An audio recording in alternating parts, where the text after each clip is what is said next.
grande abraço a você, telespectador amigo da TV Cidade. Um forte abraço do programa das 6. Hoje conversaremos com a doutora Rejane Linhares Dalboni de Albuquerque, ginecologista da Albuquerque Clínica de Ginecologia e Obstetrícia. Conversaremos sobre a saúde da mulher, os seus caminhos, as suas prevenções e as dúvidas que serão tiradas aqui no programa. Doutora, boa noite, seja bem-vinda, muito obrigado por ter aceito o nosso convite. Eu que tenho que agradecer o convite a toda a equipe da TV Cidade, especialmente ao senhor que já me conhece há um tempo, né? Muito obrigada do convite. Nós é que agradecemos. Doutora, vamos começar já desde a adolescência, né, esse caminho da mulher pela mulher propriamente, depois já na terceira, na melhor idade. A ida de ginecologista costuma ser cercada de dúvidas e medo quando se trata da adolescência. Existe uma data certa para que uma adolescente vá a ginecologista? Normalmente a classificação de adolescência seriam as crianças a partir de 14 anos. Mas não existe uma idade propriamente dita que necessite ir ao ginecologista. Isso vai muito da necessidade individual de cada criança e o que a mãe avalia ser necessário ou não. Muitas vezes o pediatra pede para uma avaliação nossa também, dependendo da situação. Mas na verdade qualquer faixa etária pode ir, né? Quer dizer, é importante que a adolescente seja acompanhada pela mãe nessa primeira consulta? Ah, sim. A mãe ou qualquer pessoa do seu vínculo familiar que possa estar presente, que seja de confiança da adolescente, dessa menina, é importante nessa primeira consulta para dar um apoio, para que ela se sinta segura, até porque ela não conhece o profissional que vai atendê-la, então ela se sente envergonhada muitas vezes ou tímida. E aí a presença da mãe é importante até para esclarecimento de algumas questões que o profissional vai perguntar, referentes às doenças prévias, patologias da infância, que muitas vezes a própria criança não sabe responder, né? Doutora, existe uma diferença muito grande, por exemplo, a adolescente atual, ela de adolescente para adolescente, existe a educação familiar, ela está voltada para esse detalhe da ginecologia dentro da família? Hoje em dia mais, né? Hoje as mães, as famílias se preocupam mais em levar a menina ao ginecologista para as orientações mais corretas. E antigamente essas meninas normalmente não tinham informações, não tinham contato com essas informações mais profissionais, vamos dizer assim, né? E os próprios pais também não tinham tanta conversa em casa sobre o assunto. Então, hoje em dia, elas procuram mais o ginecologista, sim. Quer dizer, nessa primeira consulta, os anticoncepcionais, a gravidez, as doenças sexualmente transmissíveis, são as mais comuns? Fazem parte da consulta, não diria que todas elas são bastante comuns. Na adolescência, muitas queixas estão relacionadas ao ciclo menstrual, que no início da menarca, que é a primeira menstruação, que por volta de um ano desse início, o ciclo costuma ser bastante irregular, então é uma queixa comum, relacionada a cólicas menstruais, o aspecto físico da adolescente, que normalmente aparece em acne, né, a pele modifica, todas são características da puberdade.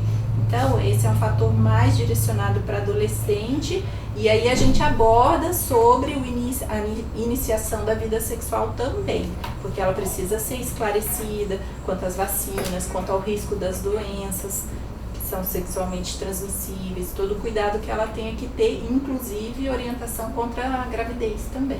Como é que a senhora vê esse alto índice de adolescentes grávidas? Hoje é assim,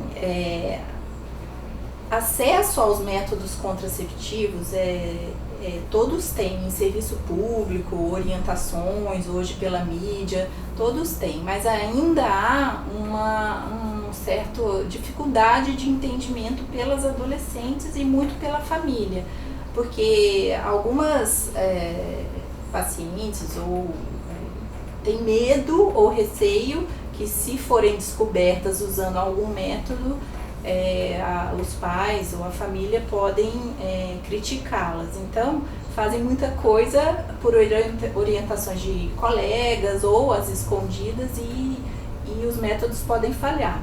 Fora que o índice de esquecimento nessa faixa etária é muito maior. São meninas que não têm ainda uma responsabilidade para tomar um anticoncepcional diariamente, seguindo horário e tudo mais.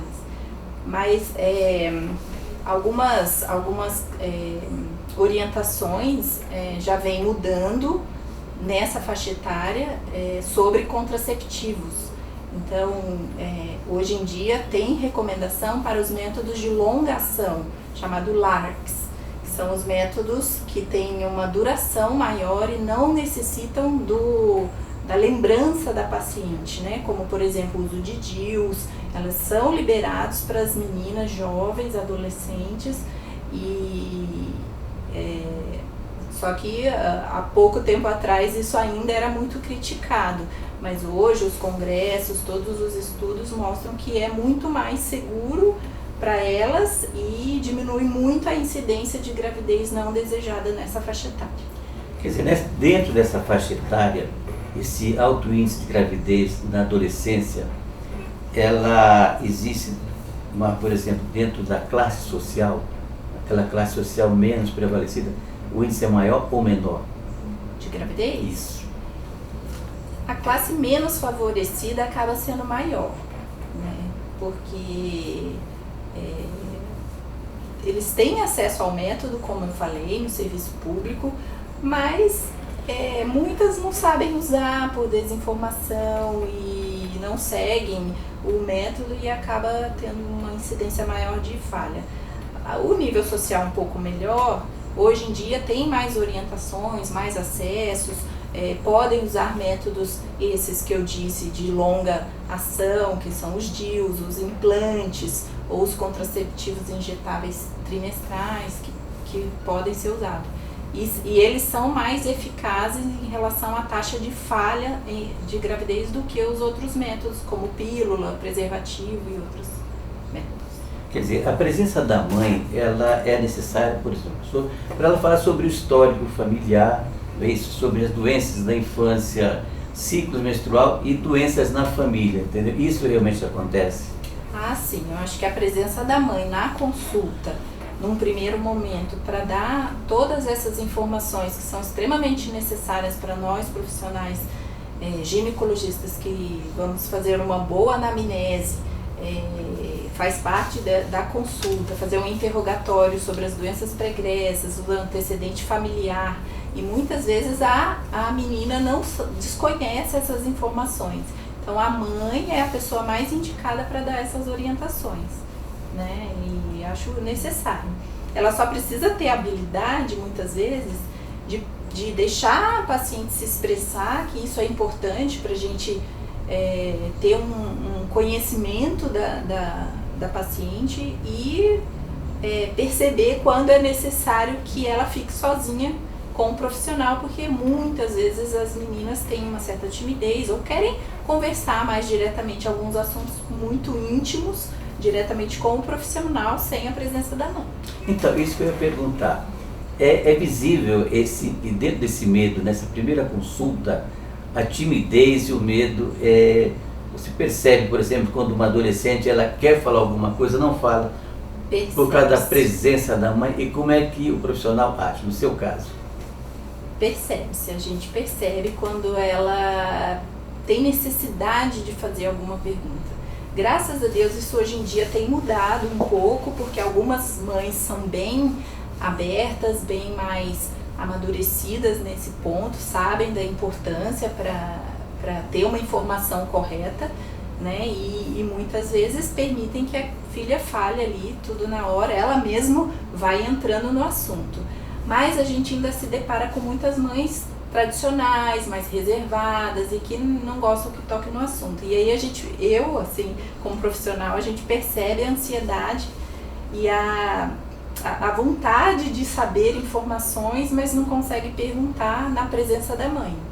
Mas isso vai do profissional perceber isso e com um jeitinho a gente orienta que numa próxima consulta a mãe aguarde lá fora, já que ela já me conhece, que a gente pode trocar mais ideias, né? Normalmente eu às vezes posso dar um questionário para ela e peço para ela responder em casa, e numa próxima consulta ela já me conhecendo, vem sozinha, a gente discute os pontos mais importantes e a mãe se sente confiante e deixa à vontade, né? Dentro da adolescência, o histórico de câncer de mama, como é que ele é visto e é tratado? Na adolescência? Na adolescência.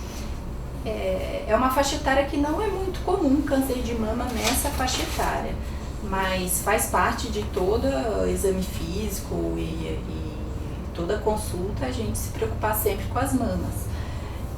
Mas o histórico familiar é importante para justamente a gente orientar a idade que se inicia a prevenção para o rastreamento do câncer de mama. Doutora, tem alguns sintomas, né, com essa mulher que provavelmente levam as mulheres a uma consulta ginecológica? Eu gostaria que a senhora falasse sobre alguma delas que nós vamos aqui falar. Por exemplo, corrimento vaginal, coceira na vagina e cheiro desagradável. Essas características são alterações da microbiota vaginal, né? Uma vagina normal, ela tem um conteúdo vaginal fisiológico, que é composto por células descamadas do próprio epitélio da mucosa, lactobacilos, entre outras coisas que fazem parte da flora normal, mas que não tem cheiro, normalmente são fluidos, levemente esbranquiçados. Então a gente orienta as pacientes quanto a isso. Qualquer característica anormal que foge desse padrão pode estar relacionada a uma vaginite ou uma vaginose, que são os problemas inflamatórios ou infecciosos da vulva e vagina. E que podem acontecer, às vezes, decorrente de alterações físicas, químicas, produtos químicos ou até infecciosos, quando a pessoa adquire alguma bactéria, alguma infecção e modifica essa flora. Tá? Quer dizer, a higiene é fundamental, né? Sim, a higiene é fundamental, é importante, mas não necessariamente quem tem uma boa higiene não possa vir a ter problemas. Porque às vezes, por exemplo, determinados produtos, sabonetes para higiene da vagina mesmo, podem modificar o pH. O pH é o nível de acidez que a vagina tem, e ela tem que viver num equilíbrio. Se ele se torna um pouco mais ácido ou um pouco mais básico, isso causa consequências, proliferação de outras bactérias ou até de fungos. Então existe um desequilíbrio que pode ocorrer com essas patologias. Com relação à dor nas mamas, secreção pelos mamilos e mudanças no tamanho das mamas. Sim, são achados muito importantes porque podem predizer ou suspeitar algumas doenças mais sérias na mama, né? Então, quando a gente faz uma inspeção na mama, inspeção é o olhar da mama, a gente precisa ver formato, textura, se existe abaulamento, retrações, né? Então, todos esses dados são características que podem dizer se é uma mama que está com alguma doença benigna ou não. Quanto à descarga papilar, que é a saída de secreção pelo mamilo, algumas características também nos fazem pensar em doenças benignas ou não. A mais preocupante relacionada à possibilidade de câncer de mama é quando essa descarga papilar normalmente é espontânea, sanguinolenta ou transparente, tipo água de rocha. Então, sempre que a paciente perceber algum desses sinais, deve procurar o seu ginecologista. Independe de idade. independente da faixa etária, sempre deve ser avaliado. A cólica menstrual, quer dizer, forte ou a menstruação irregular?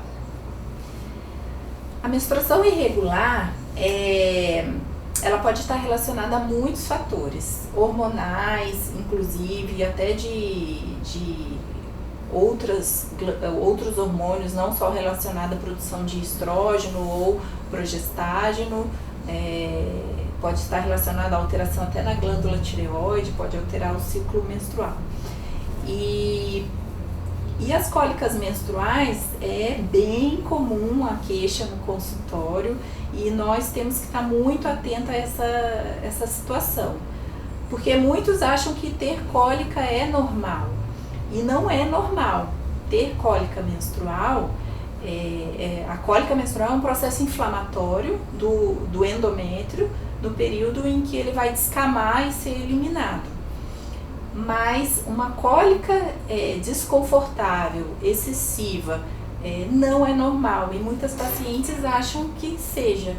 Então é necessário que passe pelo ginecologista para a gente avaliar através de exames e da própria anamnese e orientar que uma cólica progressiva, ou seja, ela vinha há anos atrás, tinha uma dor mais leve que um analgésico comum resolvia e progressivamente isso vem piorando, é uma cólica importante para nós ginecologistas para detectar, às vezes, o surgimento precoce de outras patologias, como pólipos, miomas, endometriose, que pode levar a uma cólica, a gente chama de incapacitante, que é uma dor tão intensa que atrapalha as atividades diárias da mulher, como trabalhar, ir para academia, fazer suas atividades rotineiras.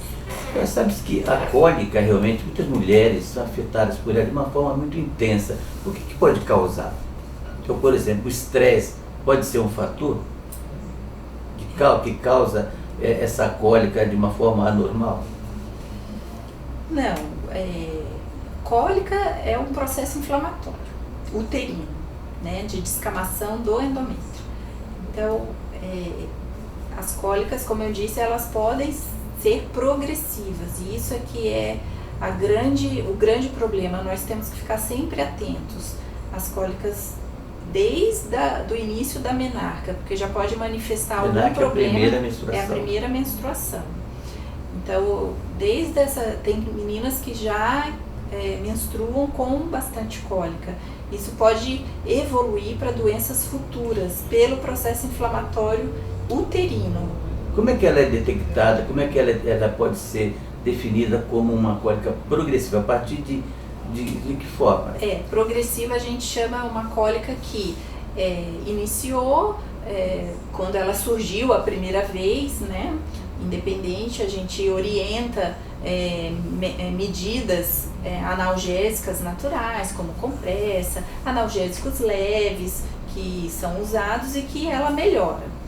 Em poucos meses, a paciente continua usando essa medicação e a cólica não se resolve mais. Então, ela necessita que troque a medicação, que entre com algum analgésico ou anti-inflamatório mais potente.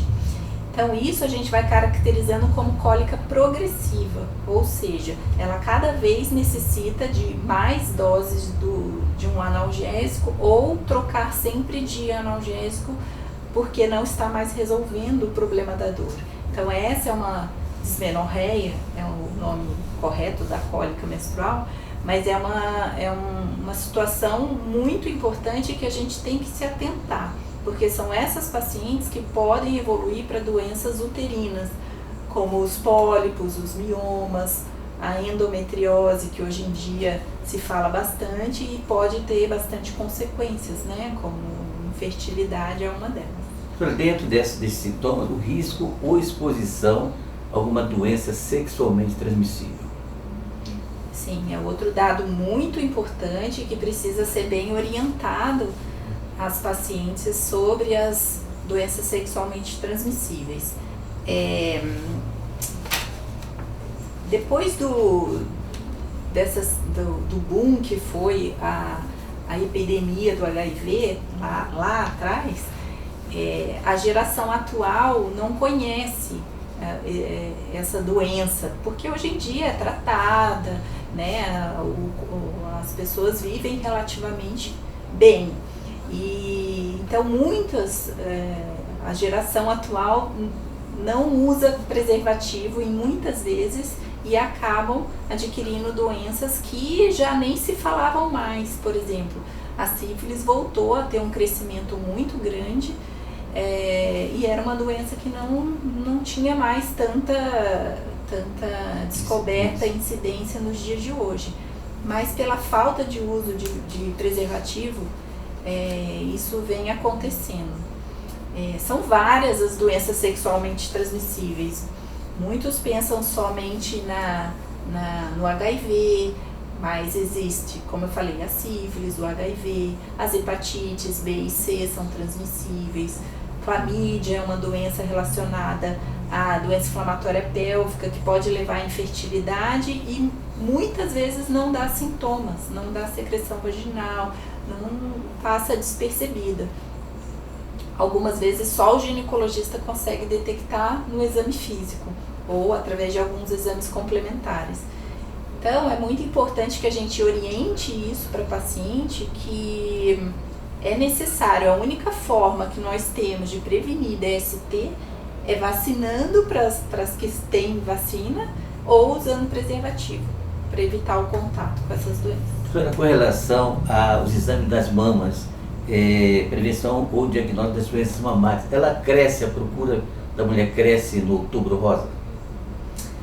Cresce, a procura aumenta porque é uma campanha muito bonita, eu acho muito interessante, que estimula as mulheres a escolher um mês do ano para pensar em si mesmas e se prevenir, ter um cuidado maior com elas mesmas. E então o mês de outubro foi escolhido justamente para que elas tenham esse olhar para dentro de si e procurar o ginecologista para suas prevenções. Então não só para mama, mas elas aproveitam para fazer todo o rastreamento, os exames ginecológicos de rotina.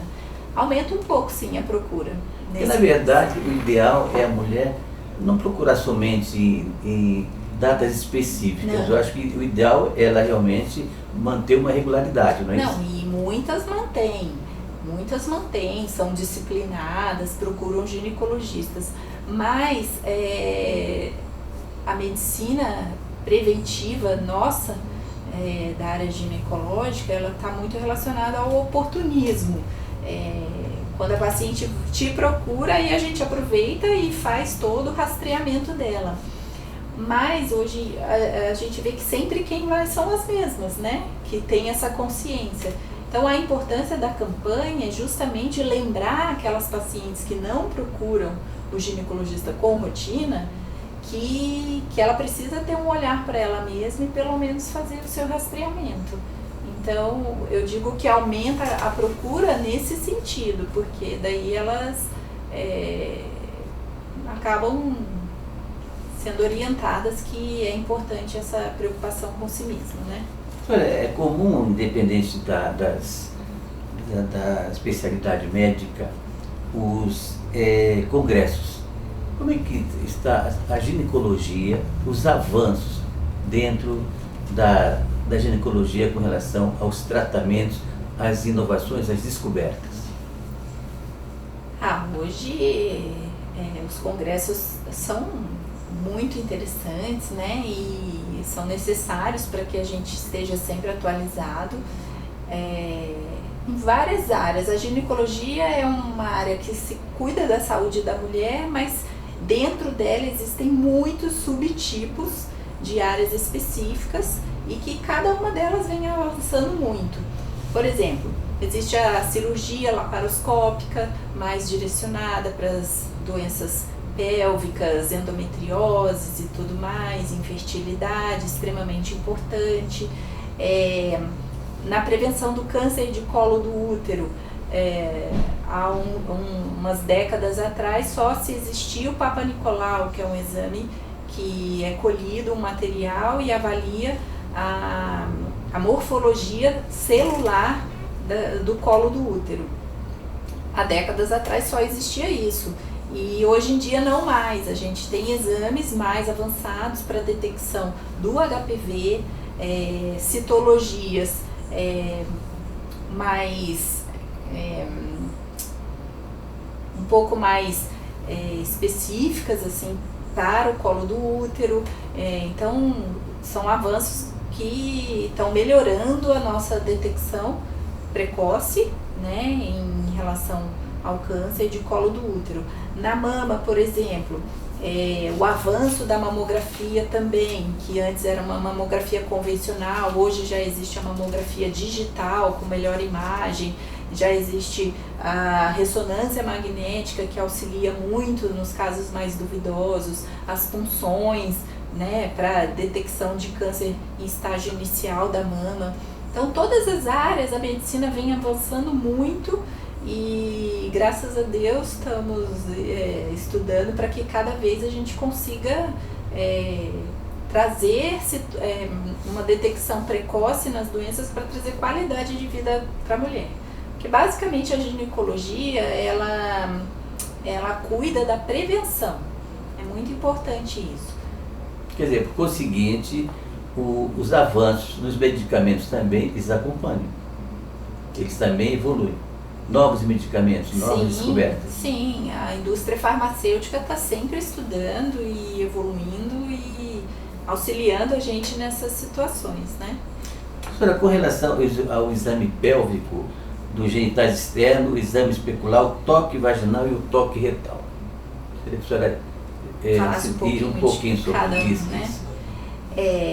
No exame ginecológico, como eu falei antes, sempre lembrar da mama. A gente sempre examina a mama, examina a paciente por um todo, né? Todos os sinais dela, mas o exame ginecológico em si, localizado na região pélvica, consiste na inspeção da vulva, que é a parte externa, onde a gente visualiza, tem que avaliar a pele, a textura da pele, se tem descamação, se tem lesões verrucosas, fissuras, o pelo, a coloração, palidez ou não. Então essa é a primeira parte, que a gente faz uma inspeção.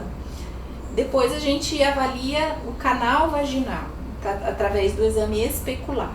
Então o exame especular a gente visualiza trofismo, que é a umidade vaginal, a coloração vaginal, avalia o conteúdo vaginal, né, em relação àquilo que eu falei sobre as secreções fisiológicas ou não. Tem uma visão direta do colo uterino, que é a parte principal, para a gente ver características inflamatórias, características de normalidade ou até já tumores visualmente fáceis de identificar. E é ali que a gente colhe o exame de Papa Nicolau. Depois disso, uma terceira etapa seria o toque vaginal, onde a gente brinca que o ginecologista tem olho nas mãos, né? Nos dedos, porque através do toque vaginal a gente consegue sentir os órgãos pélvicos, o tamanho do útero, os anexos, que são os ovários, a parte posterior do útero, que é uma região onde tem processos inflamatórios e pode ficar bastante dolorosos. São áreas onde a endometriose pode estar presente. Então, num toque ginecológico, a gente consegue identificar tudo isso. Em alguns casos, o toque retal se faz necessário. Não é rotineiro, mas em alguns casos é importante, quando a queixa da paciente é sangramento anal, ou alguma lesão anal, ou até casos de endometriose. A gente precisa identificar através de um exame retal. Doutora, por exemplo, o urologista, com relação ao homem, o PSA, o exame PSA, ele detecta o problema da próstata. Se por acaso tiver no início alguma coisa grave, ele é praticamente curável. Na mulher acontece o mesmo com relação à mama. Quando é descoberto uma doença, se ela está no início, a probabilidade de cura também é maior. Sim, todas as doenças oncológicas, sempre que são detectadas inicialmente, a incidência, a chance de cura é extremamente grande, né? Então, por isso que a gente fala muito de estar procurando o ginecologista, de ter os seus exames em dia, para que, através dessa detecção precoce, mais rapidamente ela fique curada. Gostaria que a senhora esclarecesse dúvidas por parte de muitas mulheres com relação ao contraceptivo ideal. Ele varia de mulher para mulher? Varia. Os contraceptivos, eles são muito individualizados, porque nós temos que avaliar pressão arterial, sinais clínicos da paciente, fatores de risco, estética, inclusive. Alguns são melhores para a pele, outros não. Alguns são melhores para tratamento, outros não. A dosagem hormonal, o tipo de hormônio, cada um tem um perfil de paciente. Então, a prescrição de um contraceptivo é muito individualizado. Não tem como a gente fazer receita de bolo para todo mundo. Isso é muito individualizado e acho que é aí que está a beleza de se prescrever um contraceptivo, né? Quando a gente checa todos esses fatores e escolhe aquele ideal, olha, esse é o ideal para você. Tem que ver o perfil da paciente. Se ela é esquecida, não adianta eu prescrever um contraceptivo oral. Eu tenho que mostrar para ela as outras opções e juntamente com ela, escolher o melhor, o que seja ideal para ela, para ter um sucesso, né? O objetivo é evitar a gravidez. A dor no sexo, doutora, 3 fatores podem causar essas dores, por exemplo, o vaginismo, vulvodínia e endometriose.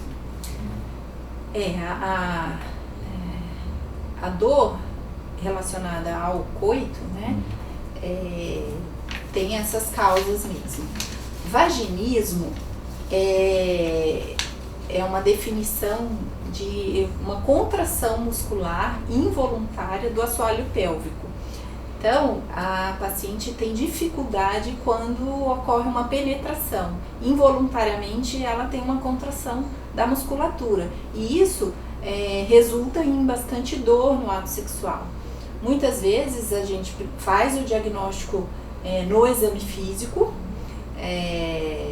orienta a essa paciente dos cuidados que ela deva ter. Normalmente a gente orienta alguns exercícios de relaxamento da musculatura. Muitas vezes a gente precisa do auxílio do fisioterapeuta para isso também. Então, algumas situações são pontuais.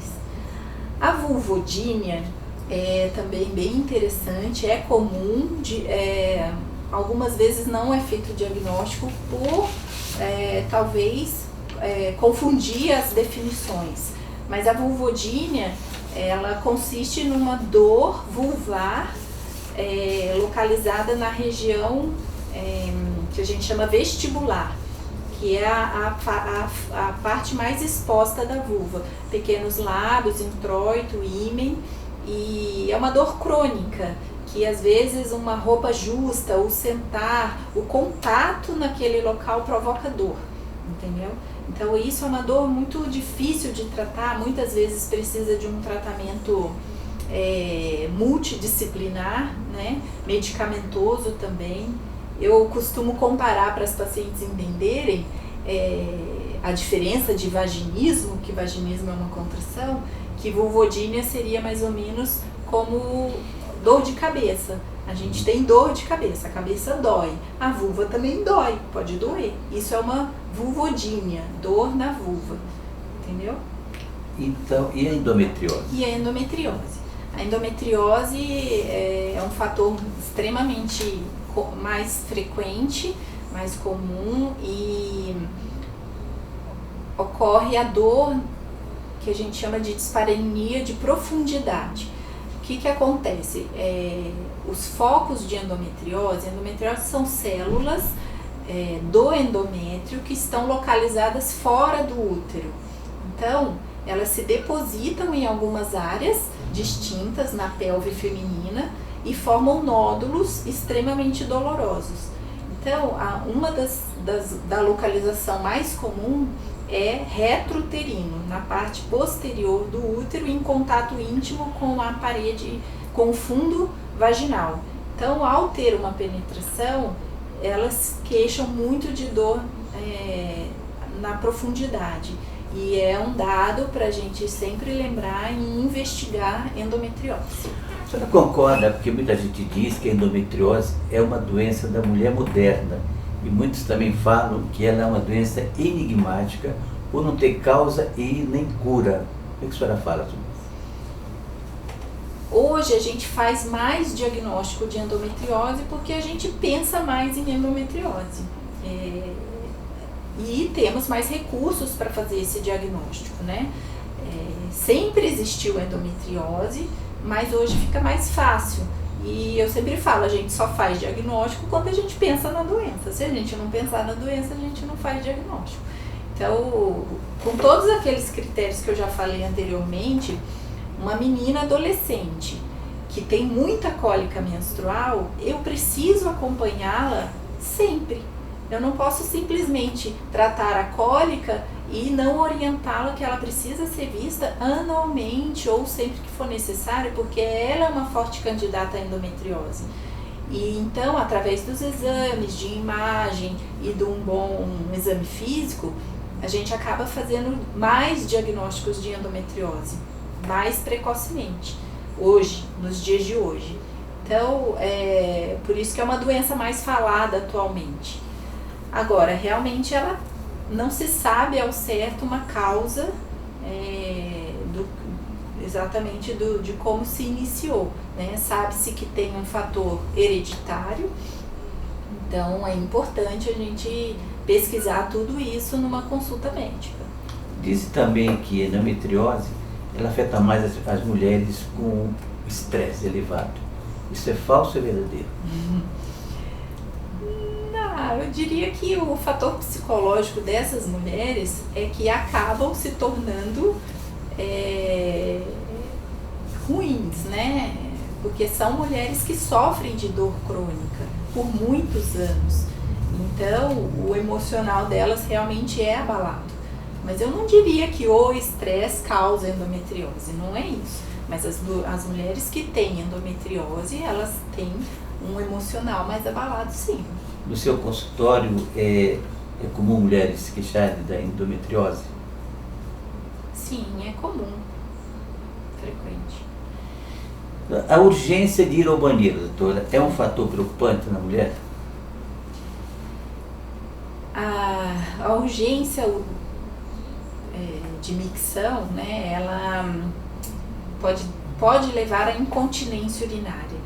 E isso que é um fator que para a mulher a constrange, né? Mas pode estar relacionado a algumas causas. Então, uma das causas de incontinência urinária é a bexiga hiperativa ou a incontinência urinária por esforço também. E pode ocorrer em qualquer faixa etária, mas é mais predominante nas mulheres mais maduras. Mas é comum a gente ter adolescentes, crianças e até jovens mulheres com queixa de urgência e incontinência, ou urge incontinência. Já falou de bexiga hiperativa. Estudos mostraram que os casos mais sérios de bexiga hiperativa, ela se dá com as mulheres com muita ansiedade e depressão. Isso também é verdadeiro? Ela pode estar relacionado sim ao quadro depressivo, né? Mas muitas vezes também é uma consequência da situação que é constrangedora para a mulher, né? Ter um quadro de incontinência urinária. Olha, com relação aos testes DST, das doenças sexualmente transmissíveis, eu queria que a senhora falasse um pouco a respeito.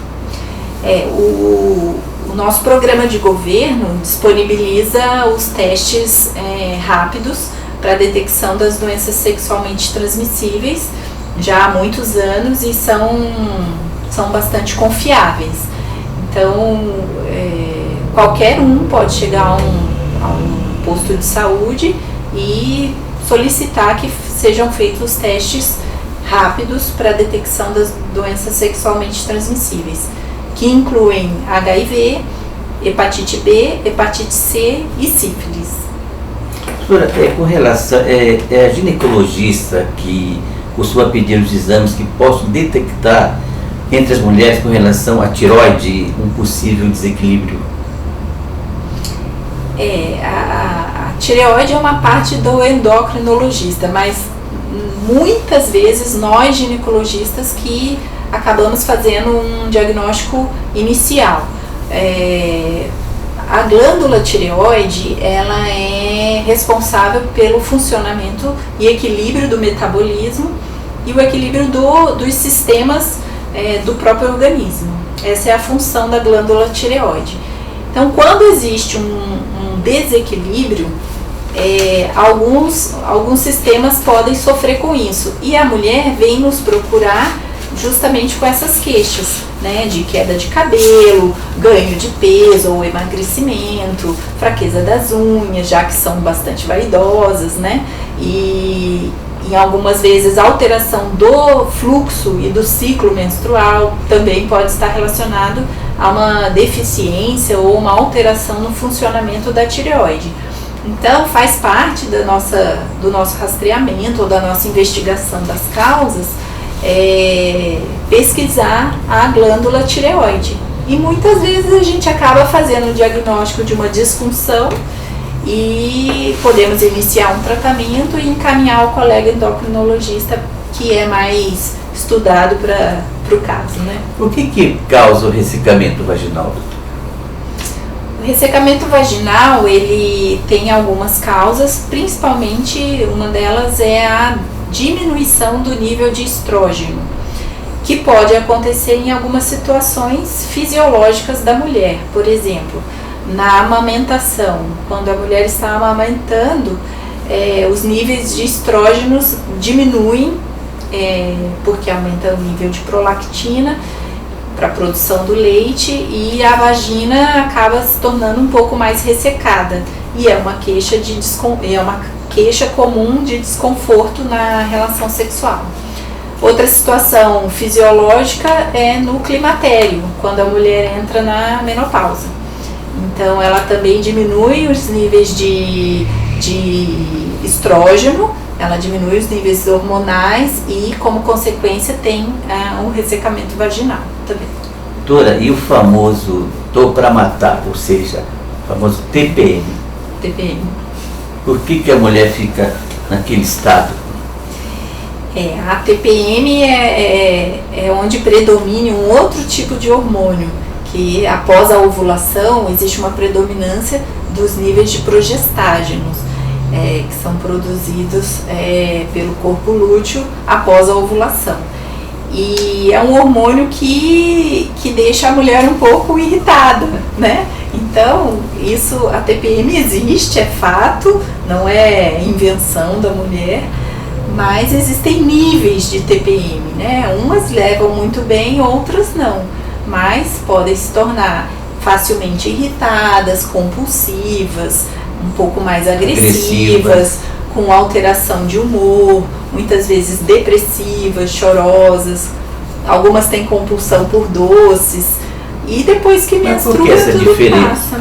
Essas que choram e aquelas que atacam ficam agressivas? Não, é alteração hormonal mesmo, e cada paciente tem já o seu perfil, né, de perfil psicológico, né? Umas são mais calmas, umas são mais depressivas, então isso é agravado quando entra no período da TPM. Agravado, maneira de dizer, né? Predomina, mas é cíclico, né? Passa aquele mês, ela menstrua, volta ao normal e no mês seguinte tudo pode acontecer.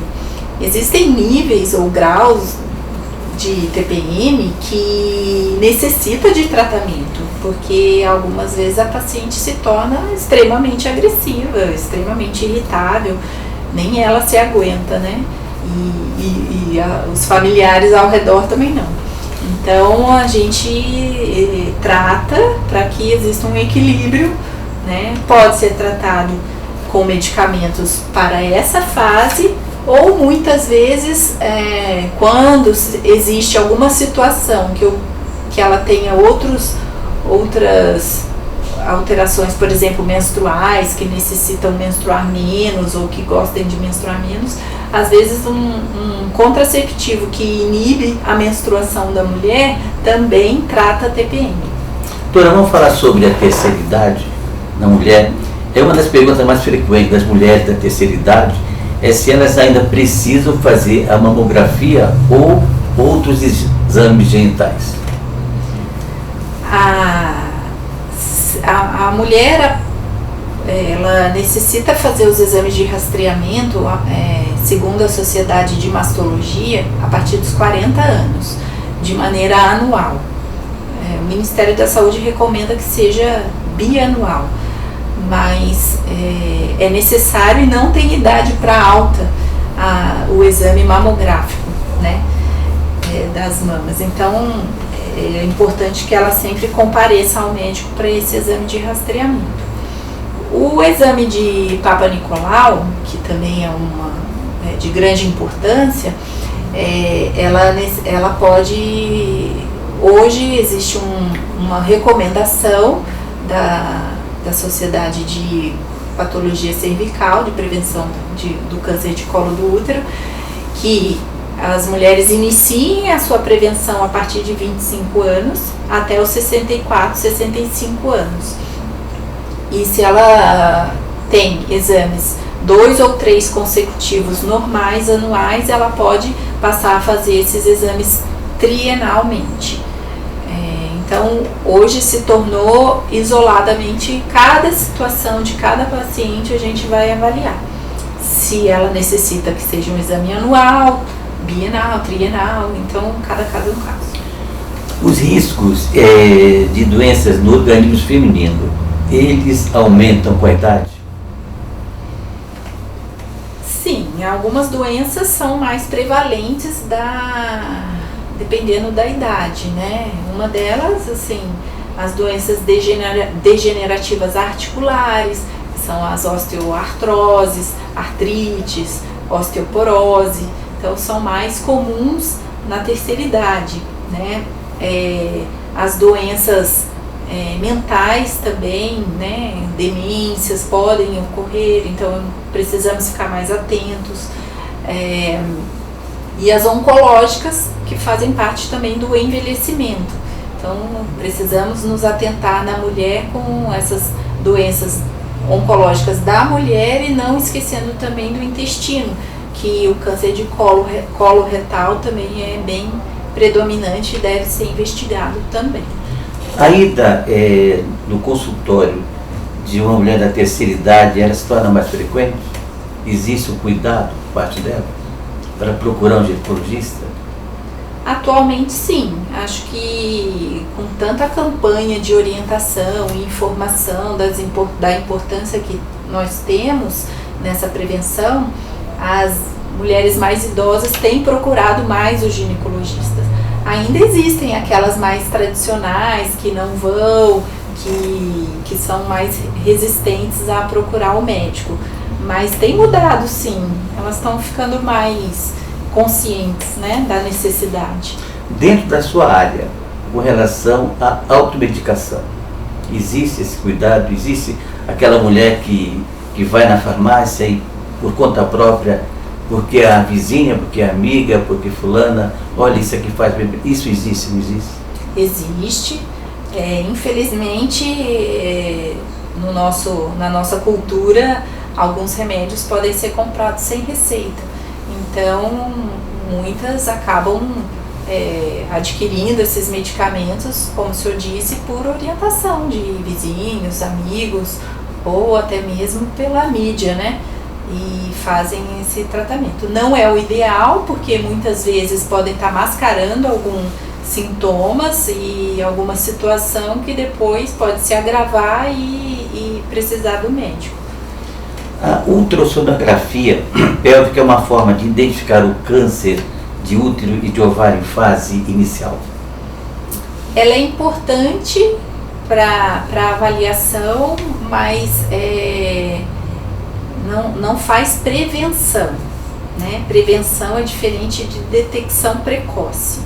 Então, ela acaba sendo útil porque avaliamos os fatores de risco para essas doenças e numa rotina ginecológica podemos encontrar algumas alterações para prevenção, para detecção precoce.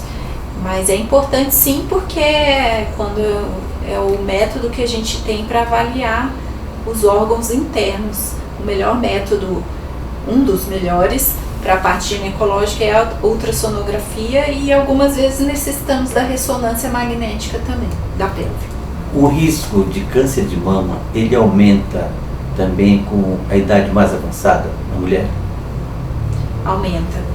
O câncer de mama é mais incidente quanto mais idosa as mulheres, mas aí muitas vezes não relacionada à hereditariedade, e sim a outros fatores, né, externos, ambientais e de hábitos e de fatores de risco que ao longo de toda a vida ela se manteve com esses fatores de risco e fazem com que ela possa desenvolver o câncer de mama.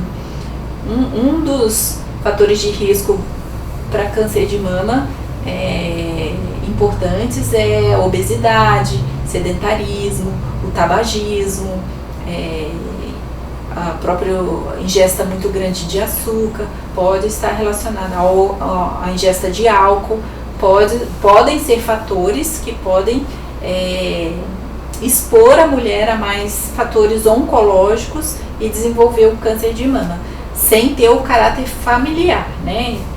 Estamos dizendo dos fatores de risco adquiridos, não o familiar.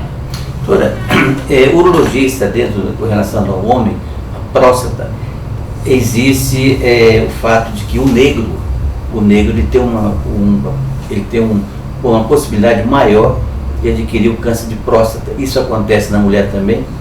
A negra, ela tem uma possibilidade maior de ter, por exemplo, câncer de mama ou não existe?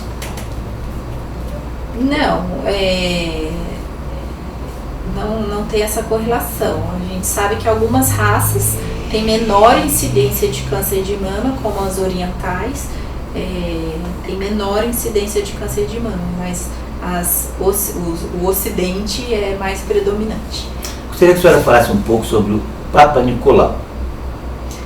Papa Nicolau foi um estudioso que percebeu e deu origem ao nome do exame que é feito para prevenção e rastreamento do câncer de colo do útero.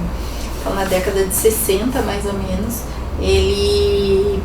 ele colheu um material de um raspado do colo do útero, colocou numa lâmina e, através do microscópio, ele começou a estudar essas lâminas individualizadas de cada paciente e começou a perceber que algumas células poderiam ter modificações no citoplasma, no tamanho do núcleo, né, na binucleação, e percebeu que essas alterações seriam fatores de risco para o câncer de colo do útero. Então se consagrou como o nome do exame Papa Nicolau, que foi a pessoa que descobriu isso, essas características celulares, e que até hoje tem sua importância ainda, porque é um exame extremamente barato, de fácil acesso e que qualquer um pode fazer para rastrear o câncer de colo do útero. Dentro desses exames da mulher, por exemplo, exames de imagem, de ultrassonografia, ressonância magnética, por exemplo, tratamento clínico com medicamentos, ou se a paciente ela precisa de um tratamento cirúrgico, como é que é detectado esse dentro da sua área? Vai depender muito da situação individual de cada um, né? Como eu venho falando, depende o senhor quer dizer em qual área, assim? Da ginecologia. Sim, mas especificamente... Por exemplo, da endometriose. Endometriose. Quando que é cirúrgico e quando não é? Quando é que é detectado? Como é que pode ser detectado? Se ele precisa ser só o tratamento clínico e não necessita, por exemplo, de uma cirurgia? Depois que a gente faz o diagnóstico, da endometriose, existem critérios para ser escolhido se ela necessita de um procedimento cirúrgico ou não. Precisamos saber se ela tem intenção de engravidar ou não. Isso é outro fator importante. A localização desses focos de endometriose também é importante, se acomete ovário ou não. Então, isso que determina a opção por um tratamento medicamentoso, clínico, que regride, diminui os sintomas da doença e regride os focos, ou se ela necessita de um tratamento cirúrgico. Né? Então, o especialista vai avaliar e vai discutir com a paciente cada caso. Senhora, eu gostaria que a senhora deixasse uma mensagem para as telespectadoras dentro do que foi dito, do que foi falado agora, dentro daqui no programa. Bom, eu acho que, primeiramente, queria agradecer o convite, porque eu acho que essas orientações e esse bate-papo que a gente tem aqui, muitas pacientes não têm acesso a essas informações e, por conta disso, como não sentem nada, não procuram o médico. Então, o que eu gostaria de deixar é que nós, ginecologistas, somos os médicos que cuidam da saúde da mulher. E quanto mais possamos fazer para prevenir, para auxiliar, para orientar e para dar bons hábitos de vida para essa mulher, mais bem-estar e mais qualidade de vida ela vai ter ao longo de toda as etapas da vida dela. Então, se existe alguma dúvida, se existe algum achado dentro do corpo dela que ela tenha dúvida, que não fique com dúvida, que procure um ginecologista que vai esclarecer.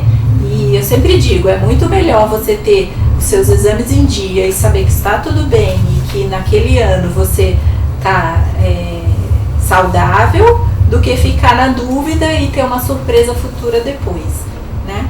Na realidade, e a satisfação como médica de, por exemplo, ter sucesso numa cura de um caso assim grave?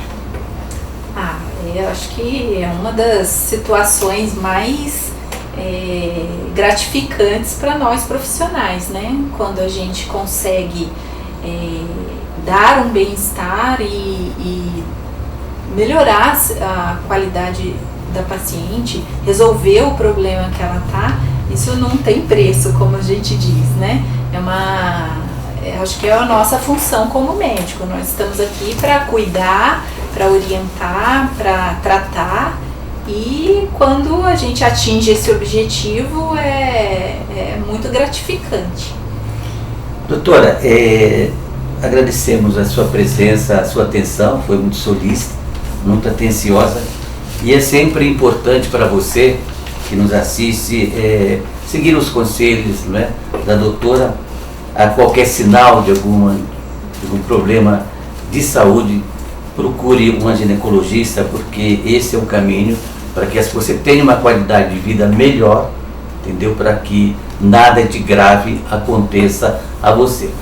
Conversamos com a doutora Rejane Linhares, da Alboni de Albuquerque, da Albuquerque Clínica de Ginecologia e Obstetrícia, que fica aqui na Engenheiro Fernando de Matos, 262, aqui em Taubaté. A você, telespectador, agradecemos o carinho da sua atenção, da sua sintonia e da sua audiência. Amanhã o André Ferreira estará aqui de volta. A você um forte abraço, entendeu? Uma ótima noite e também uma ótima semana a você.